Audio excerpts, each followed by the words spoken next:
Hi everyone, welcome to my YouTube channel let's get up knowledge. तो student, आज हम करने वाले हैं one shot revision of your chapter 1 human geography nature and scope of part A book of class 12 geography. Students, if you are new to my channel then don't forget to subscribe my channel ताकि आपको ऐसे ही informative updates timely मिलती रहे। तो चलिए शुरू करते हैं आज का video. Our topic number 1, geography. अब इसमें क्या है, point number 1, the term geography was first coined by Eratosthenes, a Greek scholar. अब ये जो टर्म ज्योग्राफी है उसे फर्स्टली इन्वेंट किसने किया? इराटोस्थेनिस, जो कि क्या है, ग्रीक स्कॉलर थे। और दैट्स वाई ही क्या है, जो इराटोस्थेनिस है वो क्या है, फादर ऑफ ज्योग्राफी है।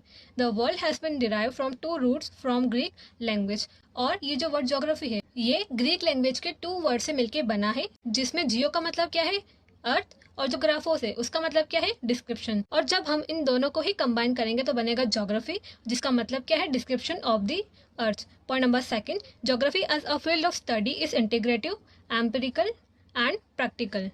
और अगर हम ज्योग्राफी का as a field of study बात करें तो ज्योग्राफी क्या एक इंटीग्रेटिव सब्जेक्ट है, यानी जो और दूसरे डिसिप्लिन है उनके साथ भी क्या इसका इंटीग्रेशन है। और साथ ही साथ ज्योग्राफी क्या एक एम्पिरिकल यानी एक एक्सपेरिमेंटल सब्जेक्ट है, और उसके साथ क्या एक प्रैक्टिकल सब्जेक्ट भी है। Just the reach of geography is extensive and each and every event or phenomenon which varies over space and time can be studied geographically. और इसी वजह से ही क्या है, जो ज्योग्राफी की जो रीच है यानी ज्योग्राफी की जो पहुंच है वो क्या है, एक्सटेंसिव है यानी बहुत ज्यादा है। और हर एक इवेंट और फिनोमिनन जो क्या है, स्पेस यानी जगह और टाइम में डिफर करता है या वेरी करता है, उन्हें क्या कर सकते हैं हम ज्योग्राफिकली स्टडी कर सकते हैं। Now based on systematic approach. अभी सिस्टमैटिक अप्रोच क्या है कि ये ज्योग्राफी की ऐसी अप्रोच है जिसमें क्या होता है, कोई भी फिनोमिनन है उसे हम वर्ल्ड एज अ होल यानी कह सकते हैं कि ब्रॉड लेवल पे स्टडी करते हैं। तो इस हिसाब से जो ज्योग्राफी है वो 3 पार्ट में डिवाइड होती है, physical geography, human geography and bio geography. अब ये फिजिकल ज्योग्राफी है ये आपने पढ़ लिया है, और ये जो ह्यूमन ज्योग्राफी है इसे आप अब आपकी क्लास 12 में पढ़ने वाले हो। और ये जो बायो ज्योग्राफी है ये क्या है, ये इन दोनों का ही इंटरफेस है और उससे ही बना है bio geography. Fine. Now topic number 2, core concern of geography as a discipline. And discipline means what, subject. तो ज्योग्राफी एज अ सब्जेक्ट, उसमें क्या स्टडी करा जाता है तो वो हम इस टॉपिक में देखने वाले हैं। So point number 1, to understand the earth as home of human beings and to study all those element which have sustained them, this emphasis is on the study of nature and human beings. तो geography का core concern क्या है, या geography में क्या study करा जाता है, the earth as home of human beings. Earth को क्या करना, अंडरस्टैंड करना as a home of human beings, और क्या करना, ऐसे एलिमेंट्स को स्टडी करना जो लाइफ है उन्हें सस्टेन कर रहे ऑन दी अर्थ, एंड दस emphasis is on the study of nature and human beings. और इसी वजह से क्या है, जो ज्योग्राफी है उसका एम्फेसिस या उसका फोकस किस पे है, study of nature and human beings पर है। ओके। और number 2, the dichotomy between physical and human is not valid one, because nature and human are inseparable elements and should be seen holistically. और इसी वजह से ही क्या है, तो डायकोटमी यानी जो फिजिकल एंड ह्यूमन बींग्स के बीच में जो कंट्रास्ट है वो वैलिड नहीं है, क्योंकि जो नेचर और जो ह्यूमन बींग्स है वो क्या है, इनसेपरेबल एलिमेंट्स है, यानी इन दोनों को एक दूसरे से अलग नहीं करा जा सकता है। दैट्स वाई इन दोनों को ही क्या है, होलिस्टिकली पढ़ना जरूरी है, यानी एक साथ या कह सकते हैं इन अ इंटीग्रेटेड मैनर स्टडी करना जरूरी है in geography. Now topic number 3, human geography. Point number 1, human geography studies the relationship between the physical or natural and human worlds, the spatial distributions of human phenomena and how they come about, the social and economic differences between different parts of the world. तो जो human geography है वो क्या study करता है, the relationship between the physical और natural and human world. जो natural या जो नेचर है और जो ह्यूमन वर्ल्ड है उन दोनों वर्ल्ड के बीच में रिलेशनशिप स्टडी करता है कौन, ह्यूमन ज्योग्राफी। और साथ ही साथ वो क्या स्टडी करता है, जो ह्यूमन फिनोमेना है उनका स्पेशल डिस्ट्रीब्यूशन, यानी वो ओवर द स्पेस किस तरीके से डिस्ट्रीब्यूटेड है और वो वहां पर कैसे आए, उनका एग्जिस्टेंस वहां पर कैसे शुरू हुआ, उसे भी कौन स्टडी करता है, ह्यूमन ज्योग्राफी। और उसके साथ ही वर्ल्ड के डिफरेंट पार्ट्स में जो सोशल एंड इकोनॉमिक डिफरेंसेस देखे जाते हैं उनको भी कौन स्टडी करता है, human geography. Point number 2, human geography offers a new conception of the interrelationships between earth and human beings. और क्या है, जो ह्यूमन ज्योग्राफी है वो क्या देता है, एक न्यू कॉन्सेप्शन देता है, यानी एक न्यू आइडिया देता है हमें about the interrelationship between the earth and human beings. Okay. Now point number 3, father of human geography. कौन है फादर ऑफ ह्यूमन ज्योग्राफी, तो वो है Carl Ritter. Keep in your mind. Now topic number 4, nature of human geography. अब इस topic में हम बात करेंगे कि जो ह्यूमन ज्योग्राफी है उसका नेचर कैसा है। सो point number 1, human geography studies the inter relationship between the physical environment and socio cultural environment created by human beings through mutual interaction with each other.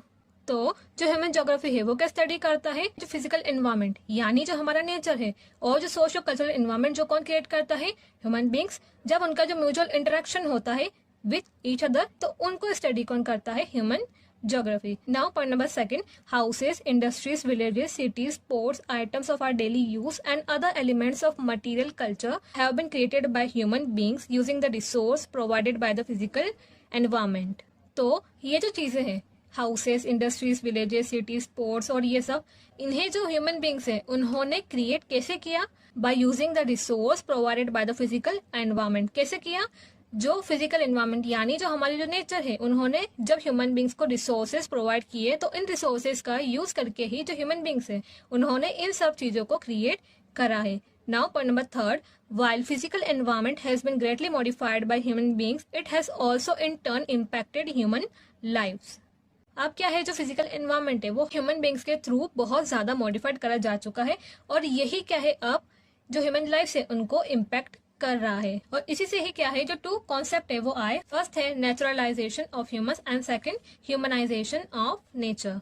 अब फर्स्ट हम बात करेंगे नेचुरलाइजेशन ऑफ ह्यूमंस, यानी जो human से पहले वो as per the nature work कर रहे थे, तो उसकी हम बात करेंगे। सो point number 1, human beings interact with their physical environment with the help of technology. और जो ह्यूमन बींग्स है वो जो उनका फिजिकल एनवायरमेंट है यानी नेचर है, उनसे इंटरेक्ट कैसे करते हैं, with the help of technology. Now, point number 2, technology indicates the level of cultural development of society. Human beings were able to develop technology after they developed better understanding of natural laws। तो ये जो technology है वो क्या indicate करता है, the level of cultural development of society, की जो ह्यूमन सोसाइटी है उनका कितना कल्चरल डेवलपमेंट हुआ है, उसे कौन इंडिकेट करता है, टेक्नोलॉजी। और जो टेक्नोलॉजी है उसे भी हम ऐसे ही नहीं बना सकते, उसे कब बना सकते हैं, जब हमें जो नेचुरल लॉस है उनका बेटर अंडरस्टैंडिंग होगा, तभी क्या है, हम जो टेक्नोलॉजी है उसे डेवलप कर पाएंगे। Now point number 3, technology about nature is extremely important to develop technology and technology loosens the shackles of environment on human beings.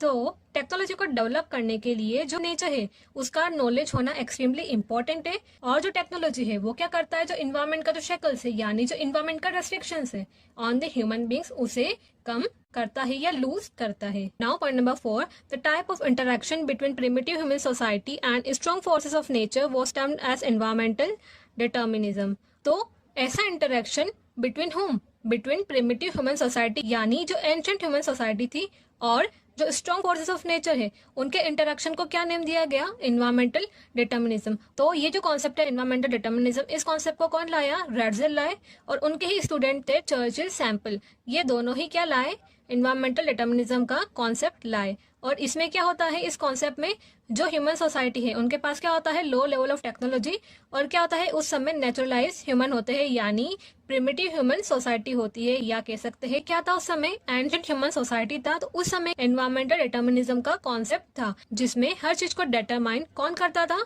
Environment और nature। Okay, now point number 5, there is direct dependence of human beings on nature for resources which sustain them। The physical environment for such societies becomes the mother nature। तो पहले जब primitive human society थी और जो human beings है उनके पास कोई भी टेक्नोलॉजी नहीं थी, क्योंकि उस समय क्या था, कोई भी कल्चरल डेवलपमेंट नहीं हुआ था ह्यूमन सोसाइटी का। तो उस समय क्या था, जो ह्यूमन बींग्स है उनकी डायरेक्ट डिपेंडेंस थी किस पर, रिसोर्सेज पे, जो कौन प्रोवाइड करता है, नेचर। और ये जो फिजिकल एनवायरनमेंट है उस समय जो लोग हैं उनके लिए क्या बन गया था, एक मदर नेचर बन गया था। नाउ अब हम बात करेंगे ह्यूमनाइजेशन ऑफ नेचर के बारे में, जिसमें पॉइंट नंबर 1 है, the people began to understand their environment and the forces of nature with the passage of time. अब क्या है, with the passage of time क्या हुआ, जो पीपल है वो उनके जो एनवायरनमेंट और साथ ही साथ जो फोर्सेस ऑफ नेचर है उन्हें अंडरस्टैंड करने लग गए। Point number 2, with social and cultural development humans develop better and more efficient technology। They move from a state of necessity to a state of freedom। तो जैसे जैसे जो ह्यूमन सोसाइटी है उनका सोशल एंड कल्चरल डेवलपमेंट हुआ, वैसे वैसे ही क्या हुआ, जो ह्यूमंस है उन्होंने क्या किया, better and more efficient technology develop करना शुरू कर दिया। और इसी से ही क्या हुआ, जो ह्यूमंस है वो मूव कर गए from the state of necessity to the state of freedom. Now point number third, they create possibilities with the resources obtain from the environment. अब ये जो भी हमने पॉइंट नंबर सेकंड में पढ़ा, तो वो सब पॉसिबल कैसे हो पाया? तो वो सब पॉसिबल हो पाया जब ये जो एनवायरमेंट है उसने जब ह्यूमंस को जो रिसोर्सेज दिए, तो ह्यूमंस ने क्या किया, उन रिसोर्सेज से क्या किया, जो पॉसिबिलिटीज है वो क्रिएट करी, तभी क्या है ये सब पॉसिबल हो पाया. The earlier scholars term this as the possibilism. तो इसी को ही जो अर्लियर स्कॉलर्स है या जो पहले के जो स्कॉलर्स है उन्होंने टर्म किया एज पॉसिबिलिज्म. और इसे हम ऐसे भी समझ सकते हैं कि जो पॉसिबिलिज्म है उसमें क्या होता है, जो ह्यूमन सोसाइटी है उनके पास क्या होता है, एफिशिएंट टेक्नोलॉजी होता है, और इस समय ह्यूमनाइज नेचर होती है, और कह सकते हैं एडवांस ह्यूमन सोसाइटी होती है in the concept of possibilism. और ये जो पॉसिबिलिज्म का जो कॉन्सेप्ट है वो किसने दिया, पॉल विदाल दे ला ब्लाशे और साथ ही साथ लूसियन फेब्रे ने ये पॉसिबिलिज्म का कॉन्सेप्ट दिया. Now point number 4, nature provides opportunities and human being make use of these, and slowly nature get humanized and starts bearing the imprints of human endeavor. तो क्या था, जैसे जैसे जो नेचर है वो ह्यूमंस को अपॉर्चुनिटीज प्रोवाइड करता गया, और वैसे वैसे क्या है जो ह्यूमंस है उन्होंने उस अपॉर्चुनिटी का यूज किया, जिससे क्या हुआ, धीरे धीरे जो नेचर है वो ह्यूमनाइज हो गई. यानी कहने का मतलब ये कि जो नेचर है उसने as per the humans work करना शुरू कर दिया, और उसपे क्या हुआ, नेचर पर जो ह्यूमन एंडेवर है उसके इम्प्रिंट्स दिखने लगे हैं. Now topic number 5, new determinism और स्टॉप एंड गो डिटर्मिनिज्म. इसमें पॉइंट नंबर 1 है, a geographer Griffith Taylor introduce another concept which reflect a middle path or मध्यम मार्ग between the two ideas of environmental determinism and possibilism. अब जो geographer थे कौन, Griffith Taylor, उन्होंने क्या किया, जो पहले जो हमने 2 कॉन्सेप्ट पढ़े थे, environmental determinism एंड पॉसिबिलिज्म, इन दोनों ही कॉन्सेप्ट के बीच में मिडिल पाथ और कह सकते जो मध्यम मार्ग का जो कॉन्सेप्ट है वो किसने दिया, ग्रिफिथ टेलर. और ये जो उन्होंने कॉन्सेप्ट दिया उसका नाम क्या रखा उन्होंने, न्यू डिटर्मिनिज्म और stop and go determinism. Fine. Now, point number 2, the concept shows that neither is there a situation of absolute necessity which is environmental determinism, nor is there a condition of absolute freedom which is possibilism. तो ये concept ये बोलता है कि ना ही हमारे पास absolute necessity जो कि एनवायरमेंटल डिटर्मिनिज्म में बताया गया कि जिसमें नेचर डिटरमाइन करे ह्यूमन के एक्शन को, तो ऐसा सिचुएशन भी नहीं है, और साथ ही साथ जो एब्सोल्यूट फ्रीडम जो कि किसने बताया गया, पॉसिबिलिज्म में, ऐसा सिचुएशन भी नहीं है जिसमें हम इरेस्पेक्टिव ऑफ कॉन्सिक्वेंसेस सिर्फ डेवलपमेंट करे जा रहे हैं. तो ऐसा सिचुएशन भी नहीं है, बल्कि उसके बजाय ये जो कॉन्सेप्ट है जो ग्रिफिथ टेलर ने दिया, क्या नाम था इसका, न्यू डिटर्मिनिज्म. तो इसमें यह बोला गया कि हमें क्या करना है, इन दोनों के बीच का पाथ, मिडिल पाथ को फॉलो करना है, जिसका मतलब क्या है कि human beings can conquer nature by obeying it. कि हमें क्या करना है, ह्यूमन बींग्स को जो नेचर है उसका ओबे तो करना है, और उसके साथ ही साथ नेचर हमें जो अपॉर्चुनिटीज दे रही है, कैसे, बाय गिविंग द रिसोर्सेज, तो उसका हमें क्या करना है, बेटर यूज करना है. तो इस तरीके से हम क्या कर सकते हैं, नेचर को ओबे करके उसको कॉन्कर कर सकते हैं. Okay. Now point number 3, and also it means that possibilities can be created with in the limits which do not damage the environment and there is no free run without accidents. तो इस concept में हमें ये बोला जा रहा है कि हमें क्या करना है, जो पॉसिबिलिटीज है उनको with in the limit create करना है, जो कि क्या करे, जो एनवायरमेंट है उनको डैमेज ना करे, और साथ ही साथ इसमें यह भी बोला गया है कि जो फ्री रन है वो कभी भी बिना एक्सीडेंट के नहीं होता है. Now point number 4, the free run which the developed economies attempted to take has already resulted in the green house effect, ozone layer depletion, global warming, receding glaciers and degrading lands. तो क्या है, ये जो develop economies है हमारे world के अंदर, उन्होंने क्या किया, जो फ्री रन किया for the sake of development, जिसकी वजह से क्या हुआ, हमें जो एक्सीडेंट्स कह सकते हैं या कह सकते हैं जो नेगेटिव कॉन्सिक्वेंसेस है वो देखे गए in the form of green house effect, ozone layer depletion, global warming, receding glaciers and degrading lands, जो कि क्या कर रहे हैं, इन टर्न हमारी ह्यूमन लाइफ को ही अफेक्ट कर रहे हैं. Now next point, the new determinism conceptually attempts to bring a balance nullifying the either or dichotomy.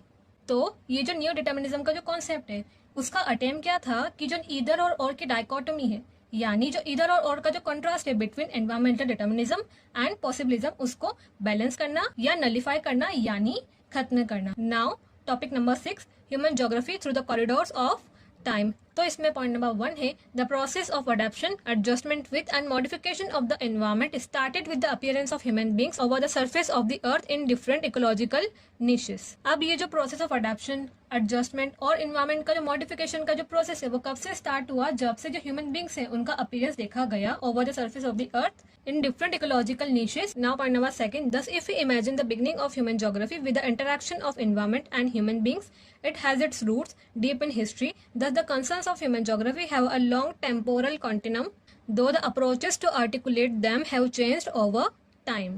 तो अगर हम जो ह्यूमन ज्योग्राफी है उसकी बिगनिंग की बात करें with the interaction of environment and human beings, तो इसकी हमें डीप रूट्स कहाँ मिलेगी, इन हिस्ट्री। यानी कहने का मतलब ये कि जो ह्यूमन ज्योग्राफी है उसकी बिगनिंग तक पहुंचने के लिए हमें हिस्ट्री तक जाना पड़ेगा, और इसी वजह से ही क्या है जो ह्यूमन ज्योग्राफी है उसकी क्या है, लॉन्ग टेम्पोरल कॉन्टिनम है, यानी लॉन्ग टेम्पोरल अप्रोच है। ओके, बट क्या है जो ह्यूमन ज्योग्राफी की ये जो अप्रोचेस है वो ओवर द टाइम चेंज होती रहती है। Now next point, this dynamism in approaches and thrust shows the vibrant nature of the discipline. और यही जो अप्रोचेस में और जो थ्रस्ट में जो डायनामिज्म आ रहा है, चेंजेस आ रहा है, ये क्या बता रहा है, ये जो डिसिप्लिन है यानी ये जो सब्जेक्ट है इसका क्या बता रहा है, वाइब्रेंट नेचर बता रहा है। Now topic number 7, human geography school of thoughts in 1970s। अब ये जो स्कूल ऑफ थॉट है ये क्या है, एज सच स्कूल नहीं है, ये क्या है जो प्रोमिनेंट ज्योग्राफर्स थे उन्होंने जिस सेट ऑफ आइडियोलॉजी को सपोर्ट किया वो ही क्या है, स्कूल ऑफ थॉट्स है। तो इन 1970s ह्यूमन ज्योग्राफी के कौन कौन से स्कूल ऑफ थॉट्स थे, फर्स्ट वेलफेयर और humanistic school of thought, second radical school of thought and third behavioural school of thought. First हम बात करेंगे वेलफेयर और ह्यूमनिस्टिक स्कूल ऑफ थॉट की। तो इसमें पॉइंट नंबर 1 है it was mainly concern with the different aspects of social wellbeing of the people. तो ये जो स्कूल ऑफ थॉट था इसमें मेजर कंसर्न क्या था, जो भी लोग हैं उनके सोशल वेलबींग का मेन कंसर्न था, और इस एस्पेक्ट में क्या क्या इंक्लूड था, housing, health and education. Okay, now radical school of thought, इसमें पॉइंट नंबर 1 है it employed Marxian theory to explain the basic cause of poverty, deprivation and social inequality. तो ये जो रेडिकल स्कूल ऑफ थॉट है इसमें क्या किया, जो मार्क्सियन थ्योरी थी उसे यूज में लिया गया to explain the basic cause, यानी जो बेसिक कॉज है उनको एक्सप्लेन करने के लिए, और किस किस के basic cause, poverty, deprivation and social inequality,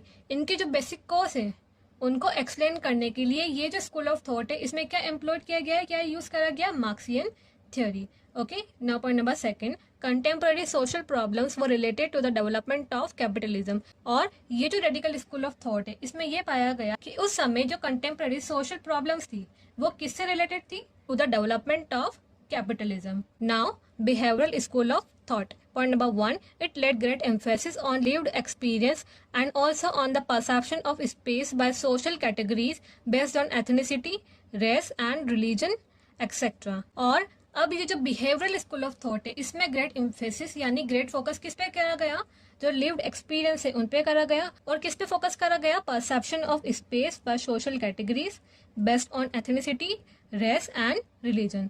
now topic number 8, fields and sub fields of human geography. अब जो ह्यूमन ज्योग्राफी है उसके फील्ड्स एंड सब फील्ड्स की हम बात करने वाले हैं। तो इसमें पॉइंट नंबर 1 है human geography attempts to explain the relationship between all elements of human life and the space they occur over, thus human geography assumes a highly interdisciplinary nature.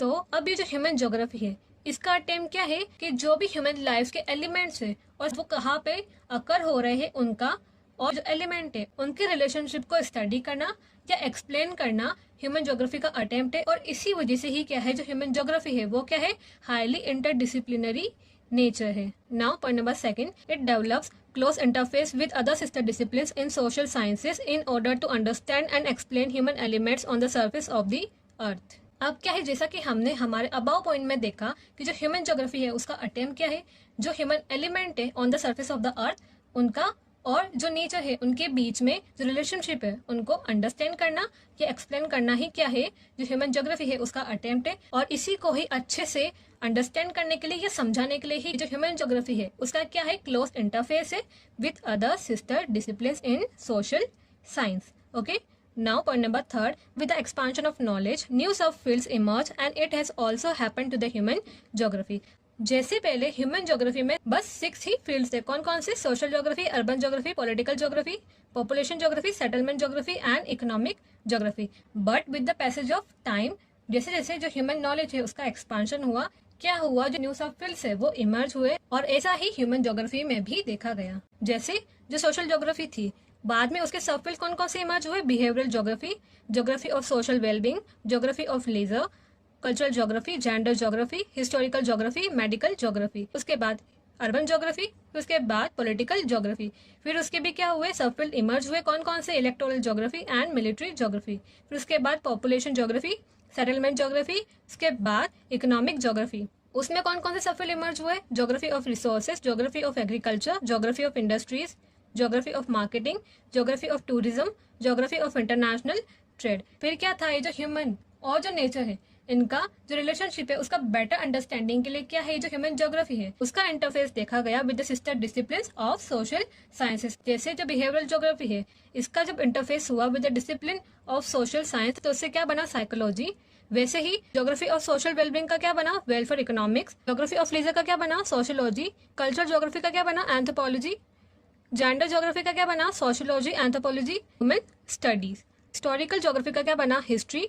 And medical geography का क्या बना? Epidemiology.